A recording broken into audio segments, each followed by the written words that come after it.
про людей з нетрадиційною орієнтацією. Не хочу вам нічого поганого зараз говорити, тому що ми живемо з вами в відкритому, вільному суспільстві, де кожен обирає мову, якою спілкується, національність і свою орієнтацію.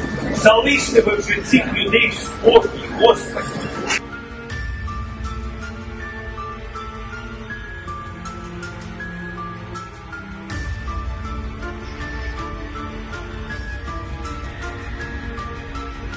Я обращаюсь к Верховному главнокомандующему Украины, президенту Зеленскому.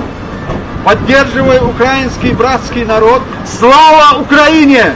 Мы всецело поддерживаем вас, чтобы вы выстояли и победили в этой нелегкой войне.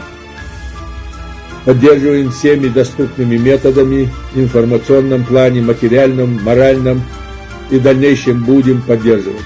Мы уверены, что победа будет за украинским народом, в лице Украины за всеми нами, никаких переговоров. И поддерживаем вас, мы с вами в этой борьбе. Мы желаем победы украинцам.